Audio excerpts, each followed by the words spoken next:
You're watching The Experience, Comic Culture and Sales, streaming live daily to Facebook, YouTube, Twitch, and Twitter. In 1996, superhero films were not the big money darlings that they would become after the turn of the century. But Paramount Pictures took a shot and put out an adaptation of Lee Falk's pulp character, the Phantom. Now, this had Billy Zane in the title role and included Christy Swanson, Catherine Zeta-Jones, James Remar, and Patrick McGoohan.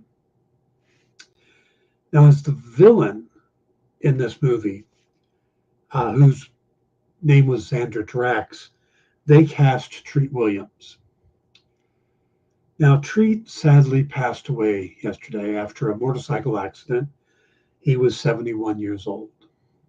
Now, he's known for a wide variety of performances, everything from the early days in Prince the City and Once Upon a Time in America to later on when he was in television shows like Everwood or White Collar and just a ton of stuff in between.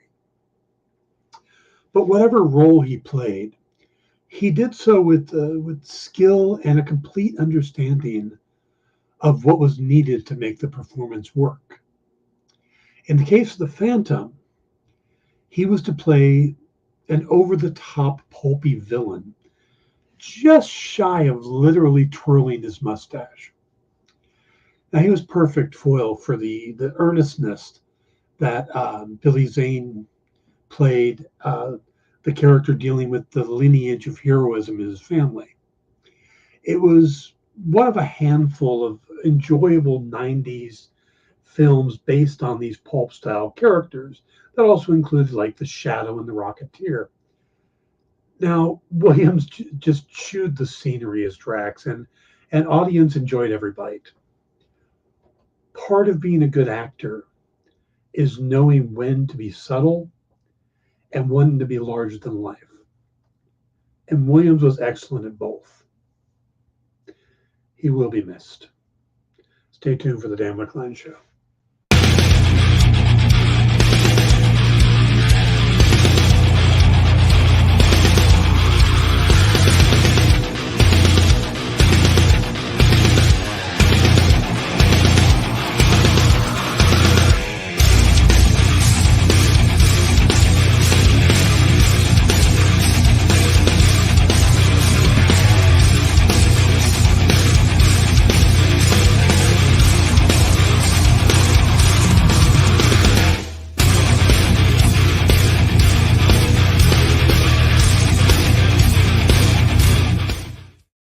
Hey everybody, welcome to the Dan Wickline Show here on June 13th. Can you believe it's already June? Man, June 13th. It's flying by already this year. My brother had a theory once, and I appreciated his theory. As he says, as we get older, years seem to go faster. And it's because of their percentage of our life. When we are 10 years old, an entire year is a tenth of our life. So that's, mathematically a bigger number.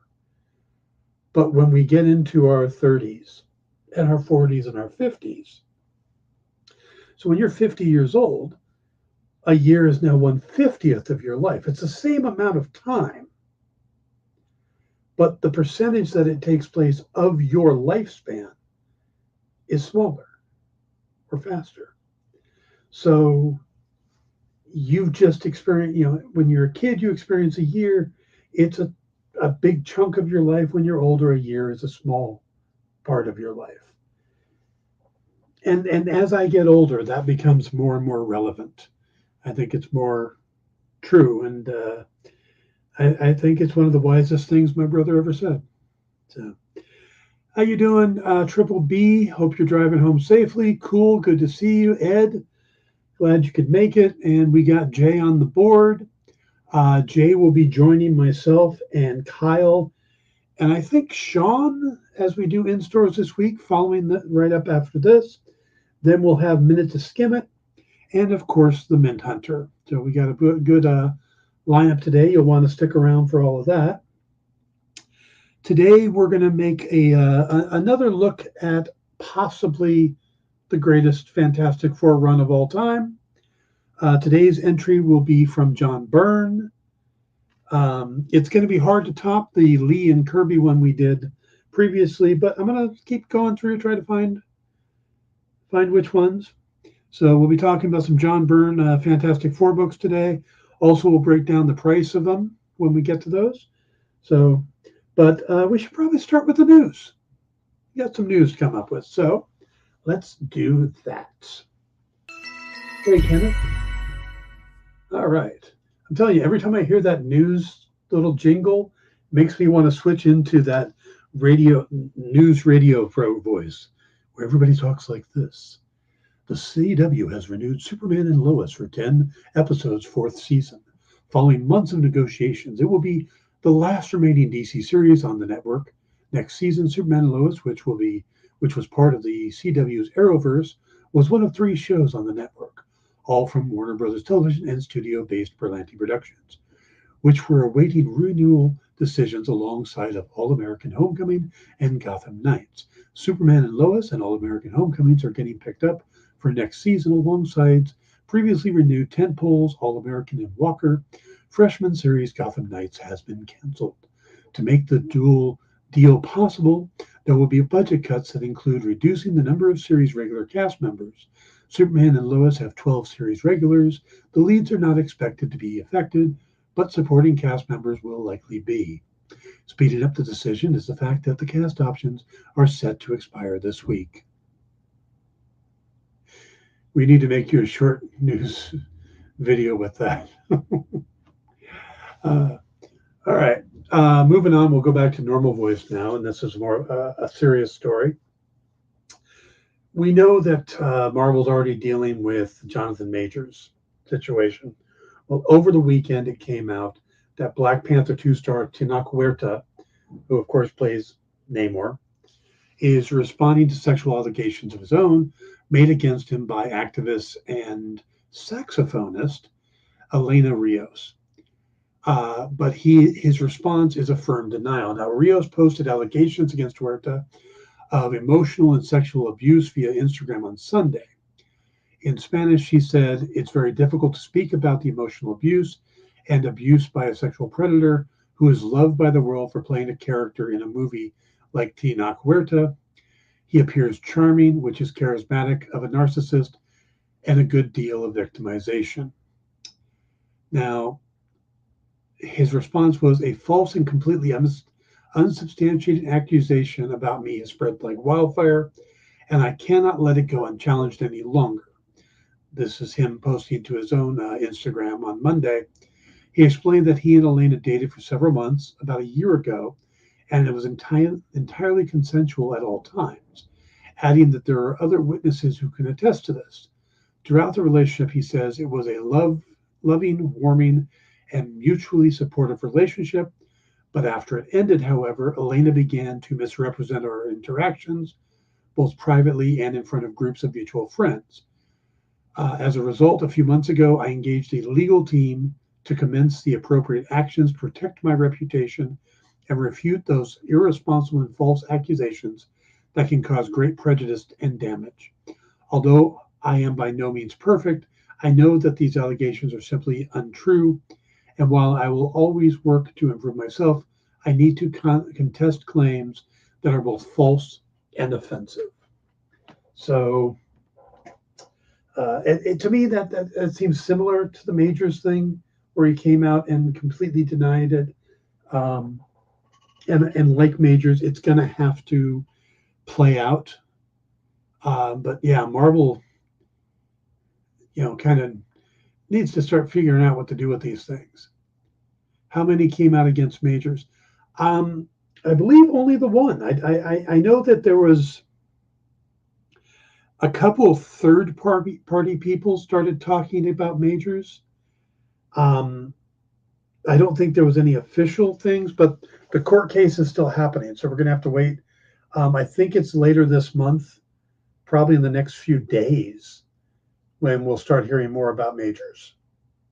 For some reason, I thought it was like the 14th or the 15th was his court date. Jay, can you check on that while I continue the news? When Majors is due back in court? All right, we're going to move on to some scheduling shifts. Disney and Marvel has announced some major shifts in the release schedule due to the effects of the writer's strike. Though even before the strike, it seemed like Marvel was kind of getting behind on projects.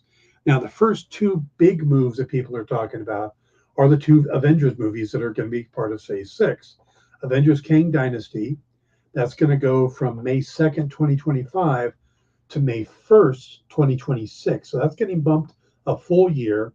And then Avengers Secret Wars is also being pushed a year from May 1st, 2026 to May 7th, 2027. So that's getting all pushed out. Captain America Brave New World, that's the new title, is getting pushed from July 26, 2024. Thunderbolts stays in 2024, moving off of July 26 to December 20th. Deadpool 3 is actually getting moved up to November 8th, 2024. And Blade goes from September 6th, 2024 to February 14th, 2025, which of course is Valentine's Day, which is something that Deadpool used to take and has been pretty successful for Marvel movies. Fantastic Four is going to move from February 14th to May 2nd of 2025. And then in non-Marvel movies, Avatar 3, which is officially being delayed from December 20th, 2024 to December 19th of 2025. So that's moving a year, which also pushes all the other sequels. So Avatar 4 goes from December 18th, 2026, all the way to December 21st of 2029. And then Avatar 5 goes from December 22nd, 2028 to December 19th, 2031. See, those are huge pushes. 1 year is one thing, but these are moving, Avatar movies are moving 3 years at a time. So that's kind of crazy. Star Wars movies, which are still being put together, they're getting kicked down the road. They didn't really say which movies are going to be on these dates, but they had a date locked in for December 19th, 2025, and now that's going to be May 22nd of 2026. Another untitled one gets moved from December 18th, 2026, or gets put on to December 18th. The new Alien movie, which is shooting overseas, is going to take the August 16th, 2024 date that that Disney had reserved. And then they put new reservations on some new dates, including September 6th, 2024, March 21st, 2025. There's supposed to be a Marvel movie on July 25th, 2025, August 8th, 2025, another MCU movie on November 7th, 2025, and then a Disney movie on May 22nd. So that's all on the schedule there. Hey, Larissa, good to see you. Says, I wonder how the writer's strike will affect Comic-Con in San Diego this year. Usually there are writer, actors, etc., signing autographs and participating in events on panels. That's a good question. I don't think the actors' strike is coming up, so we'll probably still see actors, but yeah, we probably won't see any writers down there. But I don't think that's going to keep anybody from making the announcements. I don't think they want to lose the spotlight of San Diego Con. So I'll expect they'll still have quite a few people and big events coming up. There's a rumor right now that one of the big things I expect to be announced at San Diego would be the Fantastic Four cast.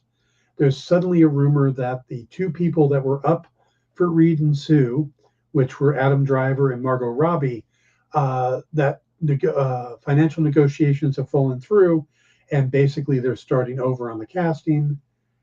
Again, I don't know how legit their casting was. So the fact that it's falling out, who knows? But hopefully by San Diego Con, we'll actually get some actual confirmation on that. Why is John from The Office not in the running for Reed? I think that it's possible Krasinski um, doesn't want to commit to as large of a project, with the idea that he likes to direct his own movies and stuff now, that he's getting into that side of the camera as well. I still think Krasinski and his wife would be perfect for Sue and Reed, and hope that'll come back around. But he does like produce or directing his own movies, so we'll have to see. All right. In other news, back in November of 2021, Kevin Feige said that Scarlett Johansson was going to be producing a Marvel movie, but that it would have nothing to do with Black Widow. And Johansson has stated clearly that her time as Natasha Romanoff is over. But we haven't heard anything about this film for a while. So comicbook.com asked her about this movie she's producing. And she said, yes, it's still happening, but not currently because nothing is happening right now. We're all sort of in this holding pattern as we wait out the writer's strike and potentially our own guild strike, and so on and so forth. So there is still going to be a movie with her producing, but we honestly don't know what that's going to be. Now, maybe she's going to produce a Black Widow movie starring, wow, her name just slipped, Florence Pugh. Don't know. Could be something completely different. We'll see. Jay says, my number one fan pick will never have the feeling again seeing him in Doctor Strange. Yeah. Okay, moving on. As part of the 100th anniversary of Disney, they will be releasing a steelbook version of the first Iron Man movie from 2008. It's going to be a 2-disc set that will include a 4K Ultra Blu-ray version and a digital code so you can watch it online. Now, there's no word if there's going to be any special features that aren't on other versions, like if they've dug up, oh, hey, we've got this footage or that. Nothing about that. But if you are a steelbook collector, that's your thing. It looks cool. It's got just a small headshot on the front with the repulsor ray on the back, and then inside is a scene of him flying. And that you can pre-order starting today. So if you're interested in steelbook of the original Iron Man movie, you can pre-order today. Hey, Mark, how you doing? If you are a fan of Miss Minutes, who was one of the breakouts of the Loki series, she is going to be appearing on 5 new Marvel comics later this summer to coincide with the release of season 2 of Loki. Now, the variant covers she will appear on will be Children of the Vault #1, Alpha Flight #1, Immortal Thor #1, Ghost Rider and Wolverine Weapons of Vengeance Alpha #1, which is way too long of a title, and Marvel Unleashed #1. So they're all first editions or first issues of new series, and the variants will have Miss Minutes on them. Now, they don't all have, these are just variants editions. So Immortal Hulk, Immortal X-Men, now Immortal Thor. Yep, seems like they just can't kill off that Immortal title. I could let myself out. Okay. Switching over to Star Wars. Speaking in the latest issue of Empire Magazine, Ahsoka creator and showrunner Dave Filoni kind of broke down some of the difficulties in developing Ahsoka as a TV series, a live-action TV series, after having spent so much time with the character in animation. He said the biggest challenge was there's a whole bunch of audience out there that know her and a whole bunch that don't. She has one foot in the Star Wars that a lot of people know because of her connection to Anakin, and yet she's all new and can go in her own direction, in her own way. I think that makes her an interesting bridge between what came before and what's really possible. Now, and he went on to talk about the character live action after spending so much time with her in animation. He says, even at the time I did Rebels epilogue, I felt like if I go forward with this has to be challenging in another way. And that challenge was going to be live action. I wanted to resolve these things about her, but I wanted to do it in something new with it. Kathy Kennedy knew of my interest in live action, was looking for a way for me to make that jump. So she would get me on the set because I was not trained at all. And I'd sit there and watch J.J. Abrams or Rian Johnson on The Last Jedi and Garth Edwards on Rogue One. So his learning was on the job. He was basically watching these directors all do their jobs. So aggressively, that immortal joke was awesome. Why, thank you.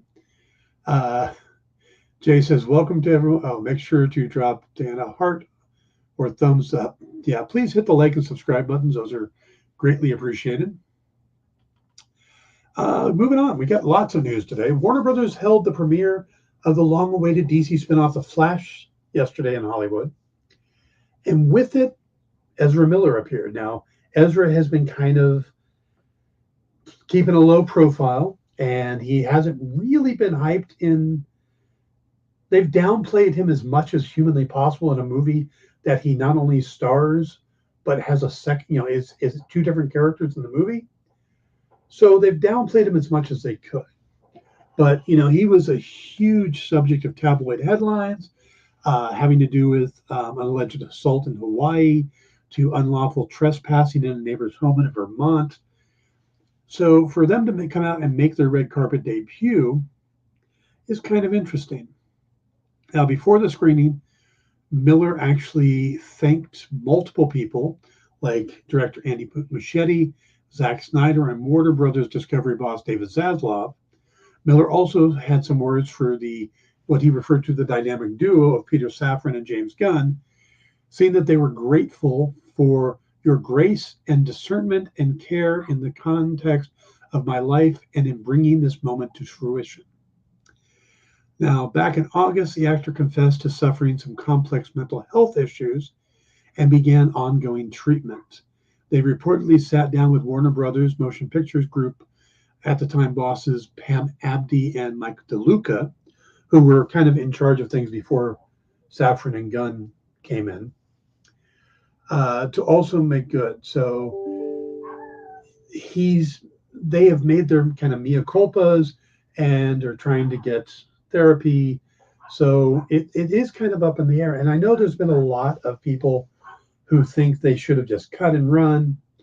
But at the same time, if it is issues that he, if there are mental issues and he's getting help, then shouldn't they get a second chance or a chance to prove themselves? I don't know. It's just, the movie was already done and now it's coming out. So I think DC and Warner Brothers were in a very bad situation and they're trying to make the best of it, just like Marvel is with Jonathan Majors and now Tina Huerta. So I think the best thing to do in a lot of these cases is wait, let the truth come out, whatever it's going to be, and then react. The knee-jerk reaction thing, I think it just causes problems. So let the truth come out and then deal with it appropriately. Okay, over the weekend, word spread that Tom Holland was going to take a year off from acting after he completed his new series, The Crowded Room. Now, Holland both acted and produced the series, and it said that it taxed him in new ways and left him drained, that the role addressed some emotional places that he had never gone before. Well, this, of course, news spread like wildfire, because saying that he was going to take a year off, suddenly everybody like, oh my God, he's going to leave Spider-Man. He's not going to do, what did they do Uncharted 2? And everybody just went crazy, and there was a bunch of headlines about it.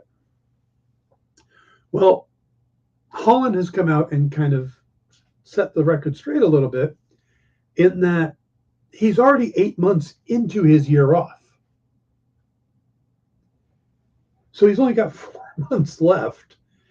And Spider-Man 4 and Uncharted 2 and whatever other movies he might be involved in, I don't see any of them moving forward in the next 4 months.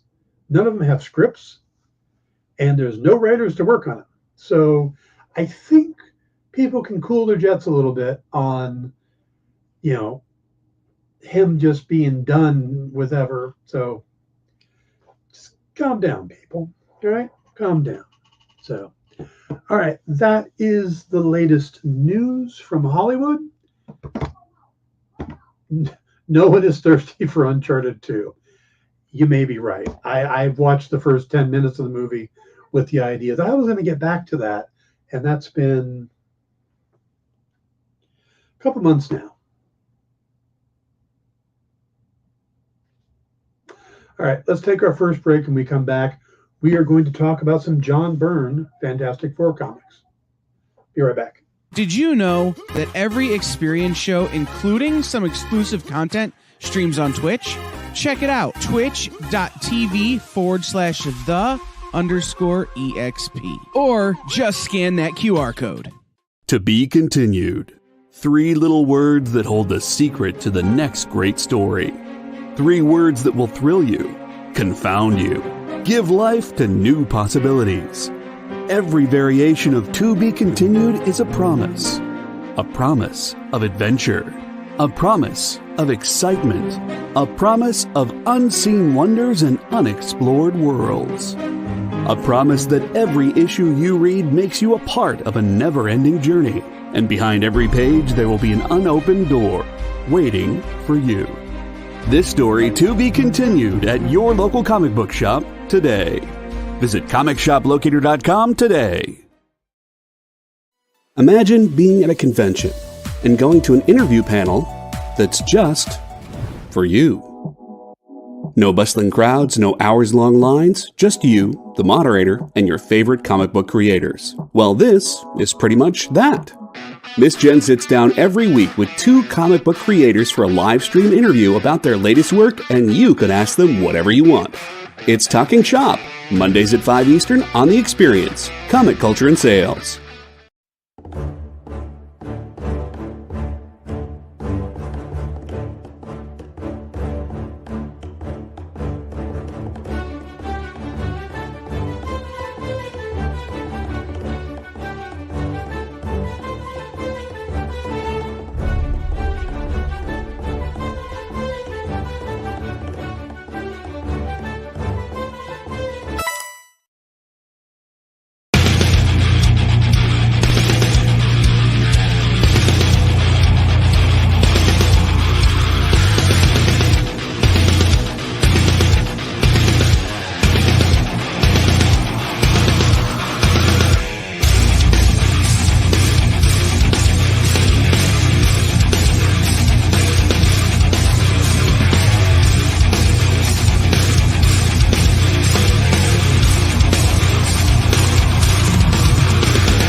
And we're back.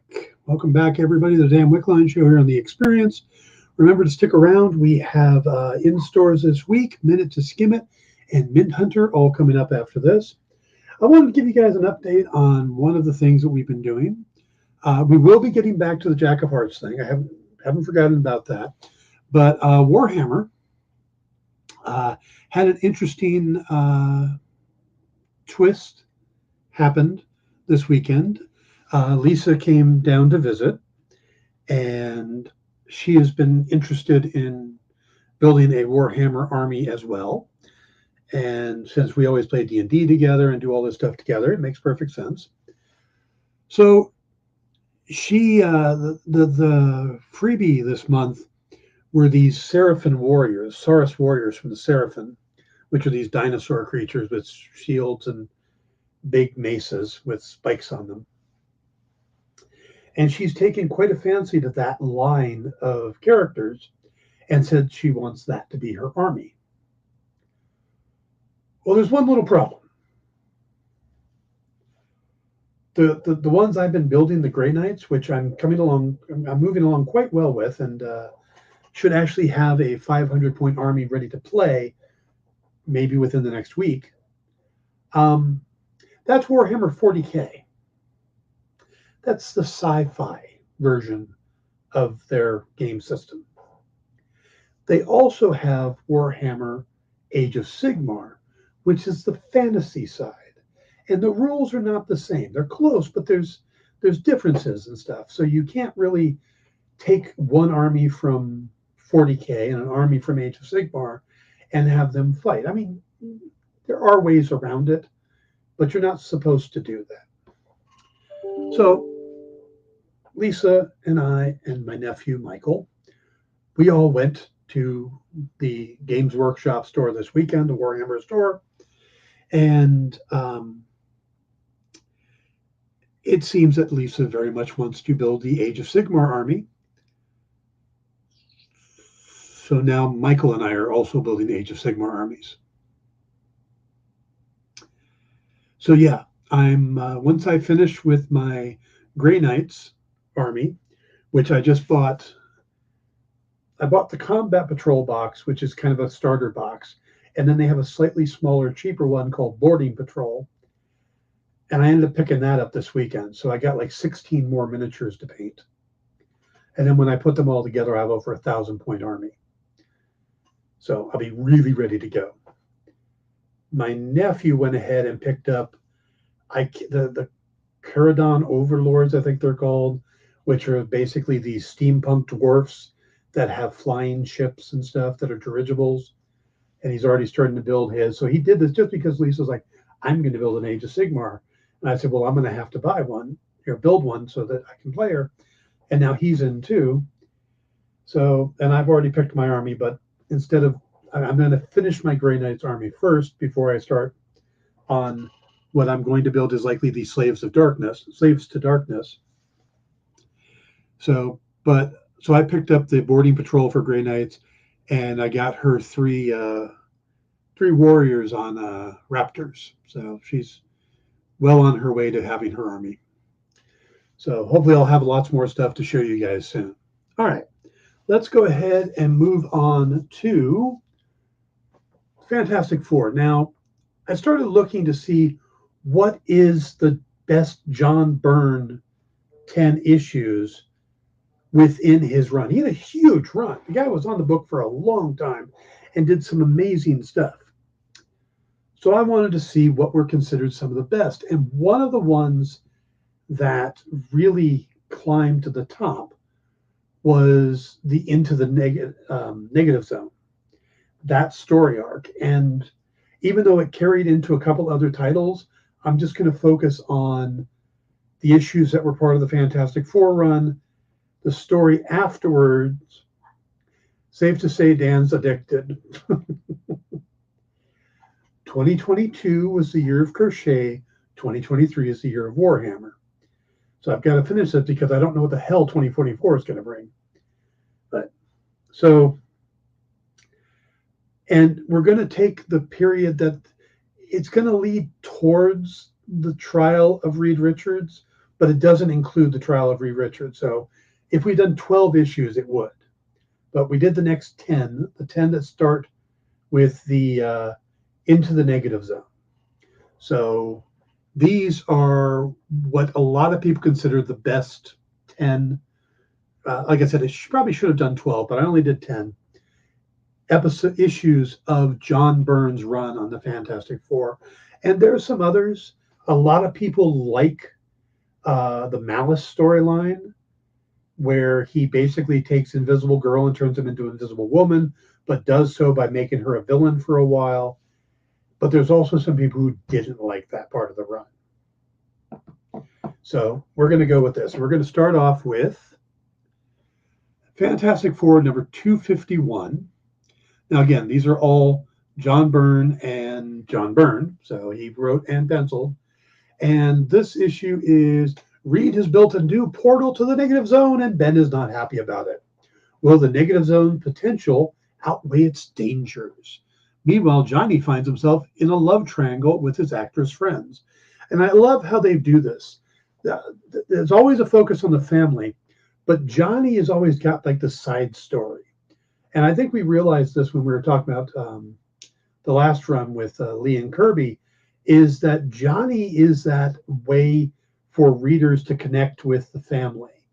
Now, what's funny is nowadays, when you're older, you probably connect more to Reed and Sue, or even Ben.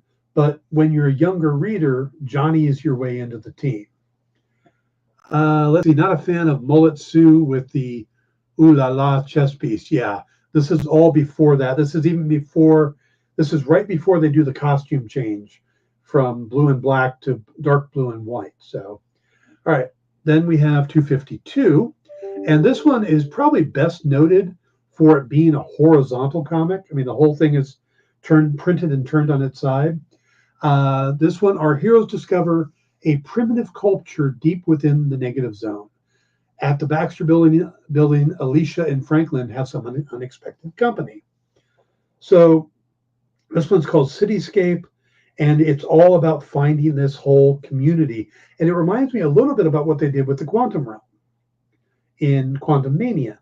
The fact that you find this whole community of living people in this place. So, but again, the fact that it was turned on its side really surprised people because Marvel didn't do a lot of that. Then 253, the Fantastic Four provides aid to some negative zone wanderers. A weakened nihilist vows to destroy the entire universe, including his own. So again, we're in the negative zone, and this is really where a nihilist becomes a major villain. Now, I don't remember how much before this he appeared, but Annihilus becomes a pretty big character, and the Negative Zone becomes a pretty big thing with the John Byrne run. And again, that's part of what really stood out about John Byrne's run, besides he kind of connected to the family again, and that's always where you want to go back to when you're doing the Fantastic Four, is connect to the family ties. But in this case, he connected more to the sci-fi aspects of the Fantastic Four, and that's when the stories are always at its best. Whether it's Lee and Kirby, or this, or Jonathan Hickman's run, or Mark Waid and Mike Wieringo, they all reconnected to the sci-fi aspect of it. And you got to not treat them like superheroes. You got to treat them like a sci-fi book, and that's when it does best. All right, 254. This introduces the character of Manticore, and the team is ambushed by Mantracora, or the team is ambushed at the Mantracora region of the Negative Zone, and is then kidnapped. All the while, Annihilus furthers his plot to destroy Earth, will other heroes rise in the FF's absence? And that's when it started tying into the Avengers issues and even one issue of The Thing. Byrne co-wrote those, but those were Roger Stern main writing on those. 255, this has Tyrannith Gustal harnesses Reed's intellect to free himself of his bonds, leaving Reed's body lifeless. So I like how the arm is just kind of, the legs don't, it's just the one arm. You know, if you're going to do the whole body should be like draped over the thing's arms, but here it's just the one arm. So, all right, and then 256, we go back to Annihilus again, and the Fantastic Four journey to the Negative Zone to battle Annihilus. It's a showdown you won't want to miss. That's the actual text for it. But it's his good arm. Good point. Okay. And again, this was kind of the climax of the story, and it ends up wrapping up in The Thing, which I thought was interesting. Then we move on to 257. Yes. Love their cover. That is just this great cover because you got Frankie Ray, you've got Galactus, and I think this is the one that sets up the trial of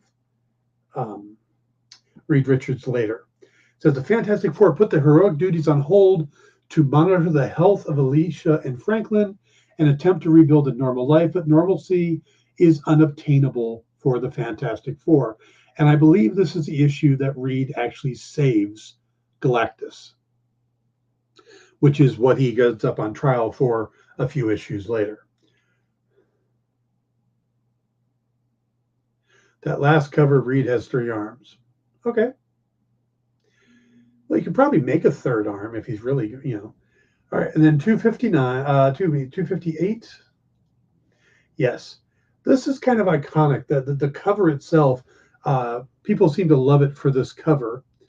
But the issue itself, Dr. Doom seeks a suitable host for the power he has stolen from the Silver Surfer. Will he find an eligible candidate with the same degree of vengefulness? So they borrowed this for the second Fantastic Four movie. JD says, spoiler alert, that third arm isn't his arm. So yeah, the Silver Surfer or Doom always wanted to steal Silver Surfer's powers, but in the comics, he didn't want to take them himself. He wanted to find a host for them, kind of like having his own herald. Let's see. Fantastic Four 259.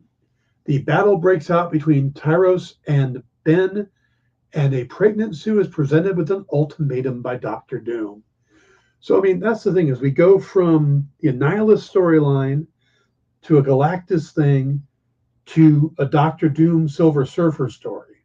So these are hidden all the highlights of Fantastic Four at this point.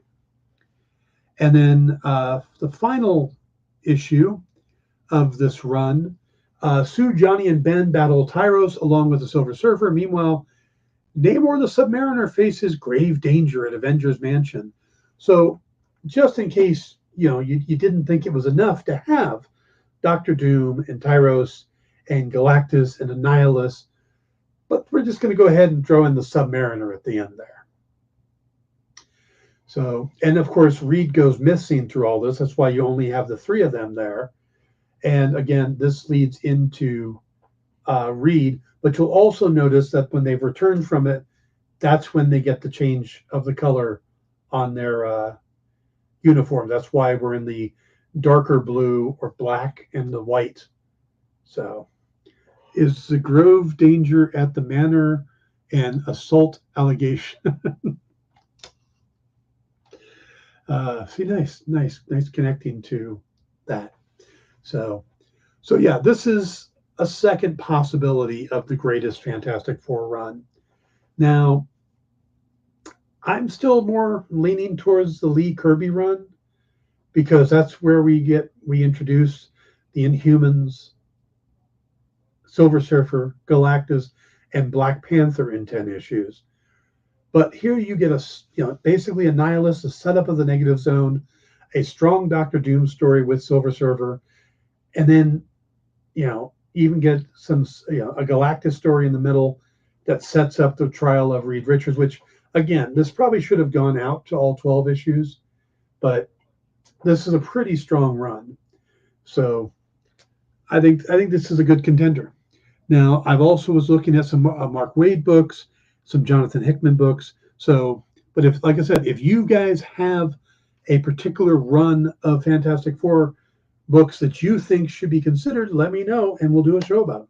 So, all right, guys, we're going to take our final break. And when we come back, we'll hit some of those same books with their values. Be right back. Comic Collectibles is a pretty straightforward show. You got Rex here, he sells the comics, and you got Rockin' Robbie, he knows about the comics. And finally, John, well, no one really knows what John does. I mean, don't get me wrong, he's a great guy, but he just keeps showing up. Come to think of it, I don't even really know how he gets in here. Anyway, awesome comics, rare books, rarer signatures, slabbed books, and amazing cover sketches by Ken Hazer and others. Simple formula, you want the comics, you buy the comics. To sum up, Rex sells the comics, Robbie knows the comics, and John, who might possibly be a ghost. I mean, seriously, has anyone ever seen him show up or leave? Comic Collectibles with Rex and John, Mondays from 6 to 8 Eastern on The Experience. Comic Culture and Sales. Programming on the EXP is made possible by viewers like you, or your local comic shop, or that Kickstarter you backed, or the publisher you like, or comic industry professionals who want to share a message with the world. Really, anyone who wants to advertise with us can. If you're interested in seeing a product you know and love, or are creating, or are publishing, or are involved with, advertised here on The Experience, and having your message shared with our viewers, please reach out by scanning the QR code below or visiting our website and using the contact form.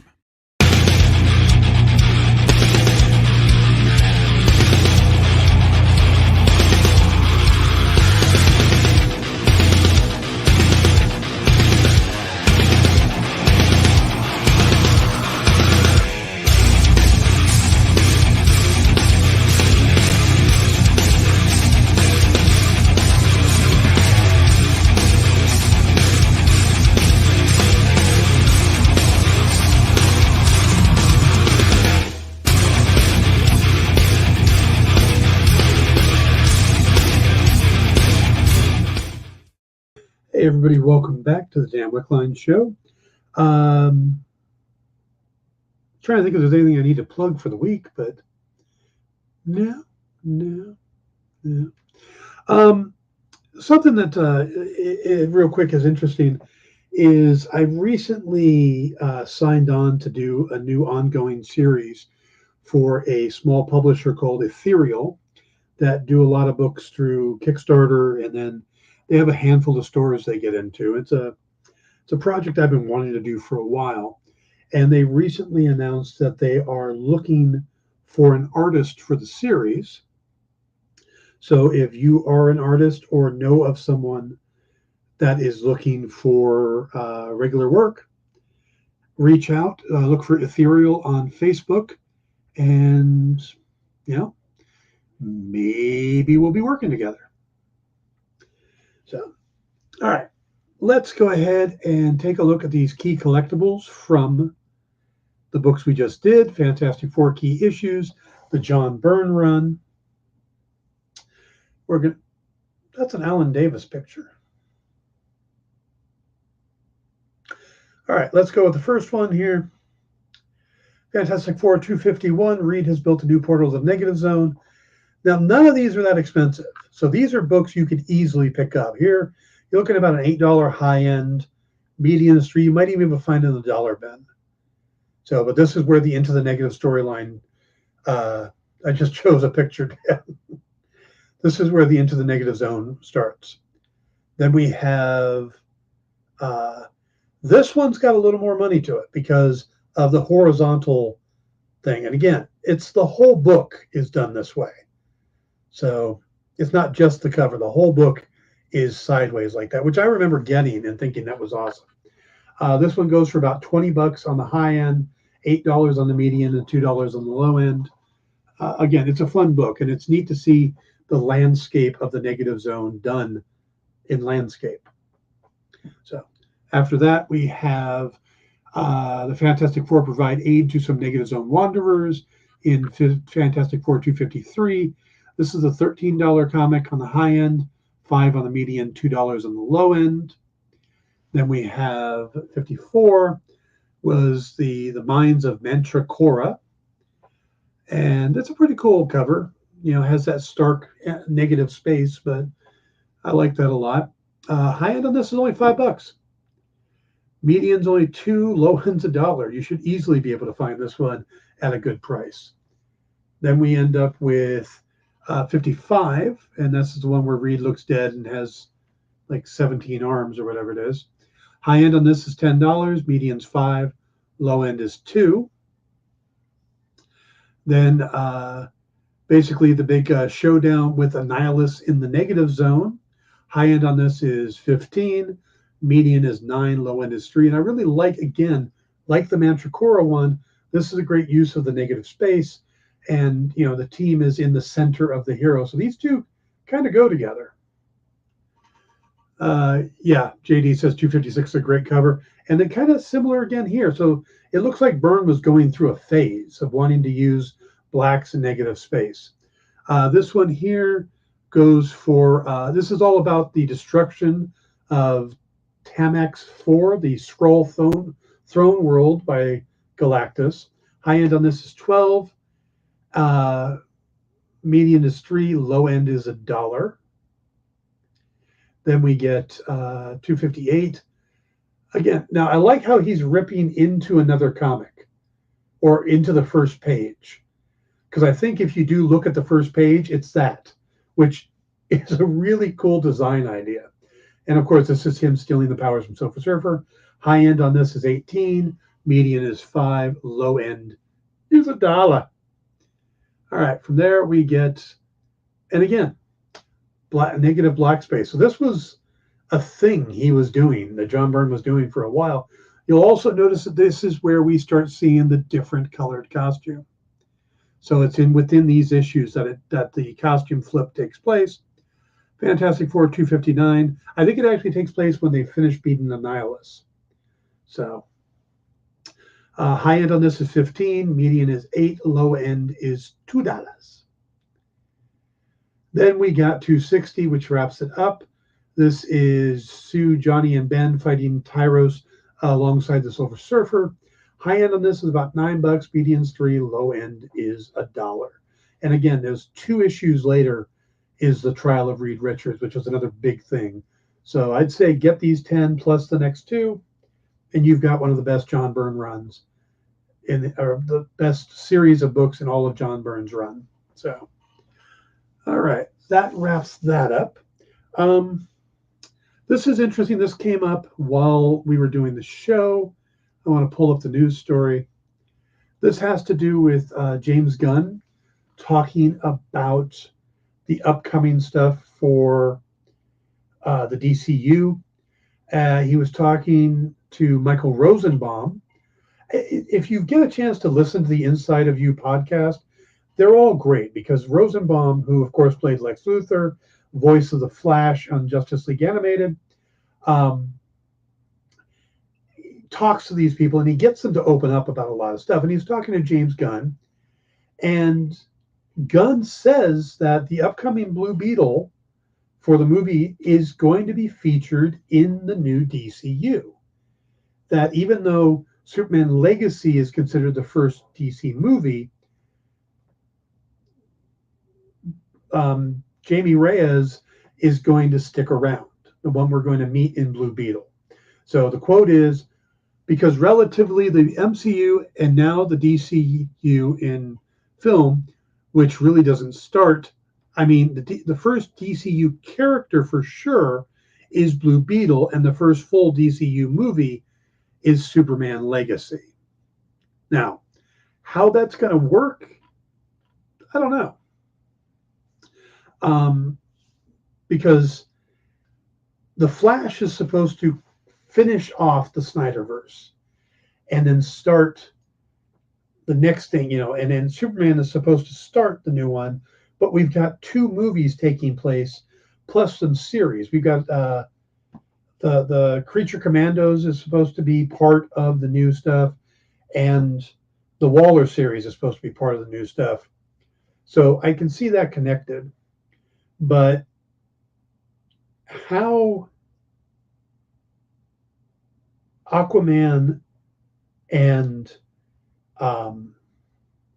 Blue Beetle are going to exist, is it supposed to be like the end of Flash moves through those 2 movies and then into Superman Legacy, and that's where it begins? It just seems kind of weird to me. I mean, they can pull it off, but it's going to be strange. Let's see. Manticore reminds me of the villain from Flash Gordon. You mean Ming the Merciless? Also in GOT 3. Is there a Sue Storm fold-out poster at 252? December, I believe, JD. Okay. Oh, yeah, Aquaman 2 will be out in December. So we've still got Blue Beetle coming out in, I wanted to say August, or it's like August, September, October, and then Aquaman in December. So again, all this timing seems weird to me. And I wish James Gunn would come out and go, this is what everything means. But I think that they're playing it by ear because they don't want to hurt these productions. But at the same time, like, it really did hurt Shazam 2. knowing that it really wasn't going to be part. So if the Flash comes out and it's a huge hit, then there's a good chance they're going to kind of keep some of the elements of it. And if it's a flop, then I think they're going to go, nope, never saw it, didn't know it existed. And I think it's going to be the same with Blue Beetle and Aquaman, so that by the time we get through Aquaman, they'll pick out the stuff that's good and jettison the rest. It's the only thing that makes sense, is that they're kind of laying out the groundwork solidly so that people will still see these movies. Because I think the fear is that if they come out and they say, no, none of this stuff is going to be part of the DCU going forward, then people aren't going to go see it. So I think that's their big fear. So the fact that he actually says that Blue Beetle will be part of the DCU as opposed to the DCEU, that I think that's a good sign for the character and for the actor. So means that movie's going to be worth seeing. And from what I've been hearing, it's supposed to be a really good origin story movie. So, all right, guys, let's wrap that up there. Don't go anywhere. Well, go to the other YouTube thing, because we're going to be doing in-stores this week coming up in just a minute. It'll be me, it'll be Kyle, it'll be Jay, and I think we're going to have Sean too. So you know it's going to be a good show. So stick around for that. See you guys in a few minutes. Join the party. Head over to our link tree to find all the links for everywhere the experience is all the time.